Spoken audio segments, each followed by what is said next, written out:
Captain Helena Voss had seen dead worlds before, but none quite like Terminus 9.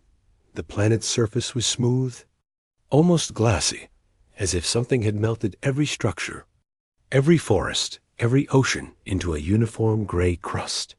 Her survey ship, the Meridian's Eye, hung in orbit while her science team analyzed readings that made no sense. "Captain, you need to see this," her communications officer called out. "We've found something intact, underground." The archive was a sphere of pure black material, buried 3 kilometers beneath the surface. It had taken them 6 days to excavate, and when Helena finally stood before it, her reflection stared back from its perfect surface like a warning. The moment her gloved hand touched it, the sphere opened, and humanity learned the truth about the galaxy. The holographic display showed worlds beyond counting, each one vibrant with life, and then the pattern emerged. Every civilization, once it reached a certain threshold of advancement, was visited by entities the archive called harvesters. The footage was clinical, methodical. Ships that defied physics. Populations reduced to ash in hours. Not conquest, culling. 50,000-year cycles. Helena whispered, her voice hollow. They've been doing this for millions of years. Within weeks, the Galactic Assembly contacted Earth. Counselor Tarek, a being who resembled a crystalline tree, appeared via quantum link with what Helena could only describe as exhausted resignation on his alien features. "Your species is young," Tarek said. "You have perhaps 500 years before the harvesters notice you've reached critical threshold. I'm sorry. There is no defense. 47 civilizations have tried. 47 have fallen. But humanity didn't run. They didn't despair. They planned that Project Kronos was born in a bunker beneath the Gobi Desert, attended by representatives from every nation. General Patricia Ng stood before the assembly with a proposal that seemed impossible. Build a fleet in secret, one so vast and powerful that when the harvesters came, humanity would be ready. "We can't hide it in normal space," said physicist Dr. Rayesh Patel. "They scan everything. But I believe we can create a pocket dimension, a fold in space-time stable enough to build in. It would take decades to establish. Then we start today," Patricia said. The call for volunteers went out quietly. Military personnel, engineers, scientists, civilians with specialized skills. They were told the truth. They would enter the pocket dimension and never return to Earth. Their children wouldn't, nor their grandchildren. Generations would live and die maintaining a fleet for a war that might not come in their lifetimes. Lieutenant Marcus Reed stood in his family's kitchen, watching his daughter play with blocks. She was 3. He would miss her entire life. "I have to go," he told his wife Clara, "so that she doesn't have to." Clara's tears fell silently, but she nodded. She understood. 10,000 others made the same choice. The first wardens entered the pocket dimension in 2251, and behind them, the gateway sealed. Humanity's surface military remained deliberately modest, almost quaint. They played the role of peaceful explorers, harmless and naive. But in the depths beyond reality, the hammers had begun to fall. The first dreadnought, Eternal Sentinel, took shape in the void. It would be the smallest of what was to come. Sienna Cross had never seen Earth. Her great-great-great-grandmother, 23 generations removed, had been among the first wardens to pass through the gateway. Sienna herself had been born aboard Station Covenant, one of 17 massive habitat rings that orbited the growing fleet in their pocket of folded space.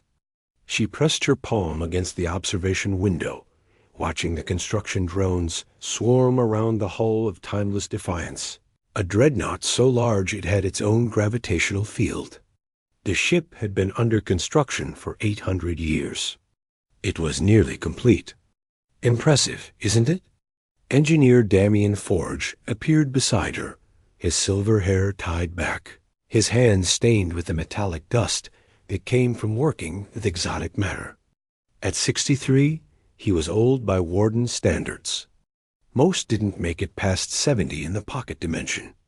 Something about living outside normal space-time or on human biology in ways medicine couldn't quite fix. "Will we see it finished?" Sienna asked. "You might. I won't." Damien smiled without sadness. "But my grandson will crew her." "That's enough." Sienna nodded. This was the Warden way. You built for those who came after. The fleet now numbered 2,347 capital ships, ranging from the relatively modest frigates of 3 kilometers length to the continent-sized dreadnoughts. Each generation added more, improved the designs, incorporated technologies that surface humanity had deliberately suppressed to maintain their facade of weakness. "I've made a breakthrough," Damien said quietly, glancing around to ensure they were alone. "Temporal anchor technology. If we can stabilize it, we can extend the pocket dimension's time dilation. Make time pass slower here relative to normal space." Sienna's breath caught. "How much slower?" 10 to 1, maybe more. We could have centuries to prepare instead of decades. The implications were staggering, but they were also dangerous. "The psychological assessments," Sienna said carefully. "We're already seeing stress fractures. People who forget why we're here. Some who want to leave, return to normal space." She didn't mention her own dreams. Where Earth was a green jewel she could almost touch. Where her daughter Mira could run through real grass, instead of the hydroponic gardens of the station. Damien's expression hardened. "Then we remind them. The harvesters don't forget. They don't forgive. They will come." In normal space, surface humanity played its role perfectly. Ambassador Yuki Tanaka sat in the Galactic Assembly, listening to Consular Tarek discuss trade agreements. Her nation's military contribution to the Mutual Defense Pact was modest. 12 patrol cruisers, minimal weapons, mostly sensors. The other species saw humanity as useful, but unremarkable. Friendly traders. Decent engineers. No threat to anyone. Yuki smiled and signed the documents, knowing that each trade agreement, each cultural exchange, was carefully designed to funnel resources through hidden channels into the pocket dimension. Rare elements disguised as industrial waste. Prototype shield technology abandoned as too expensive. Weapons-grade antimatter recorded as lost in transport accidents. "Your species adapts well," Tarek said after the session. "I'm glad you've chosen peace." "We learn from those wiser than ourselves," Yuki replied smoothly. That night, she sent her coded report through quantum encryption. Surface facade holding. Assembly suspects nothing. Continue operations. Back in the pocket dimension, Sienna walked through the memorial gardens, where holographic trees displayed the names of every warden who had lived and died in service. Hundreds of thousands now. Her own parents were there, killed when a fusion reactor had breached during construction of Adamant Promise. She touched their names, feeling the static tingle of the hologram. "Mommy, why are we hiding?" Myra asked, tugging her hand. At 7, she was beginning to ask difficult questions. Sienna knelt down, meeting her daughter's eyes. Because sometimes the scariest monsters are real.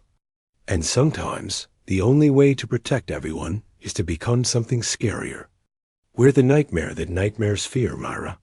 And one day, when the monsters come, they'll learn that humanity has been waiting. Mira nodded solemnly, though Sienna knew she didn't fully understand. But she would. Every warden child eventually did. They learned the archives, studied the footage of cold civilizations, understood the weight of their mission.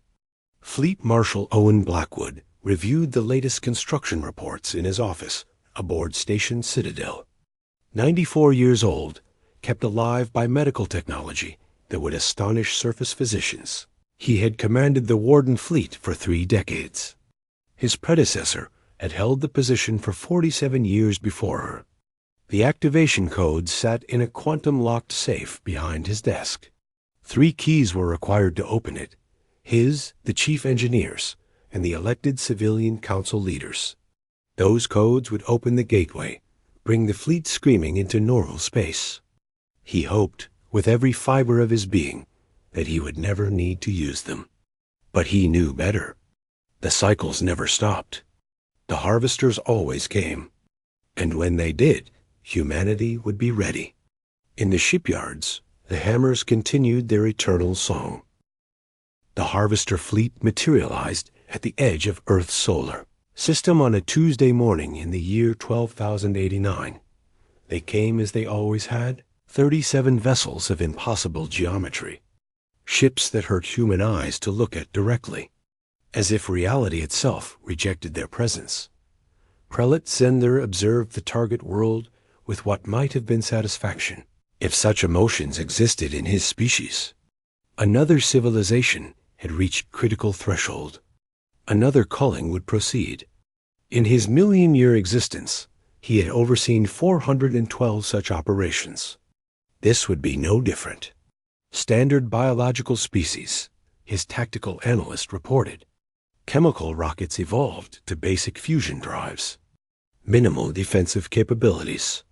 Population: 18 billion across 6 worlds and 37 orbital habitats. They call themselves humans. Commence standard approach, Zender commanded. Broadcast the ending sequence.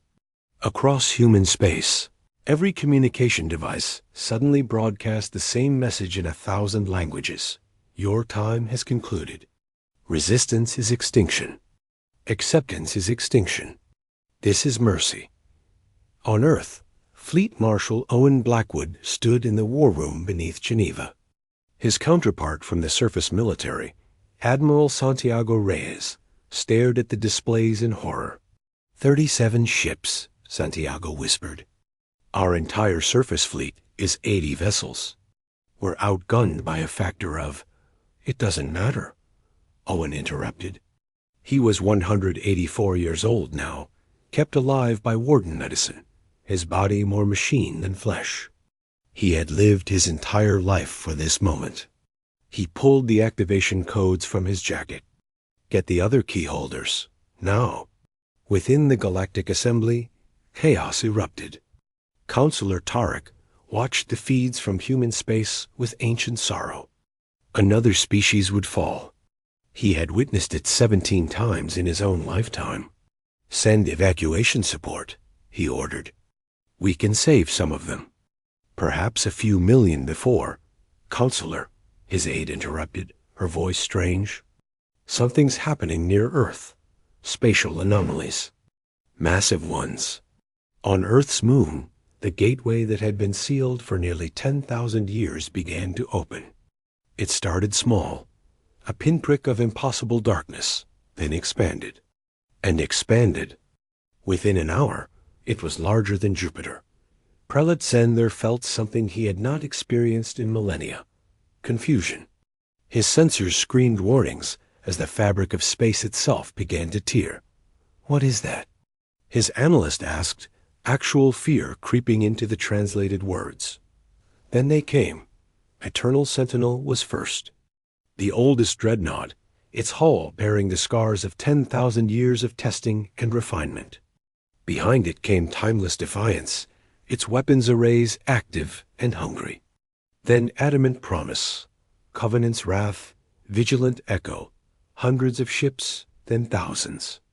They phased into reality like vengeful gods, their hulls decorated with names in every human language, each one bearing the insignia of the Silent Wardens. Sienna Cross stood on the bridge of generational fury, her hands steady on the weapons console. Mira, now a ship captain herself, commanded a frigate wing 3 sectors over.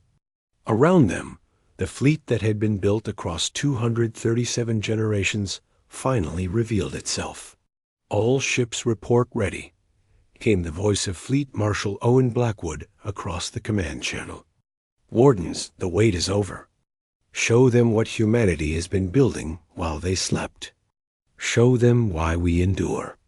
The Harvester formation broke as Eternal Sentinel fired its main cannon, a weapon that had taken 500 years to perfect. The blast carved through a Harvester ship like it was paper, the exotic matter warhead collapsing the vessel into a singularity. Prelate Zender's tactical display became a nightmare of red warnings. His 37 ships faced a fleet of over 2,000. Ships larger than anything that should be able to exist. Weapons that defied known physics. Shields that adapted to every attack in real time. "Impossible," he transmitted. This species was catalogued as infant stage. They achieved FTL only 12,000 cycles ago. They should be helpless. They should. Timeless defiance rammed through a Harvester dreadnought, its temporal shielding allowing it to phase through the enemy hull, solidifying inside and tearing the ship apart from within. "Retreat," Zender commanded, his pride shattered. "Signal the collective." This species is, his transmission died as covenants. Wrath obliterated his flagship with a barrage that turned space itself inside out. Across the galaxy, a billion species watched the feeds in stunned silence. Humanity, the quiet traders, the peaceful explorers, the species that had seemed so unremarkable, had just destroyed the Harvesters. Not survived. Not repelled. Destroyed. Ambassador Yuki Tanaka stood before the Galactic Assembly, her diplomatic smile gone, replaced with something harder. "We knew they were coming," she said simply. "We've known for 12,000 years. You told us there was no hope, no defense. So we built one. Every trade agreement, every cultural exchange, every moment you thought we were weak, we were preparing. The fleet you just witnessed? It's commanded by the descendants of volunteers who gave up everything so that we could stand here today." Counselor Tarek's crystalline form seemed to dim. "You've been planning this since first contact. The entire time you were waiting," Yuki finished. "Yes, because that's what humans do. We prepare. We endure. We protect." In the pocket dimension, now open to normal space, Sienna Cross held her daughter's holographic message. Mira had survived the battle, as had most of the fleet. Casualties were minimal. The Harvesters had been routed.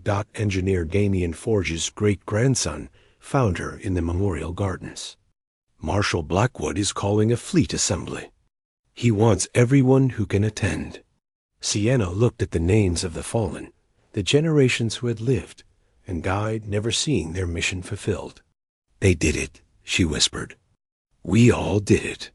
The galaxy would never look at humanity the same way again." The peaceful traders had revealed themselves as patient predators. And the Harvesters, for the first time in their million-year reign, learned what it meant to be prey. In the deep dark between stars, the surviving Harvester ships fled, carrying with them a message that would echo through their collective. The humans were waiting. They have always been waiting. And in the pocket dimension, the Forges continued their work.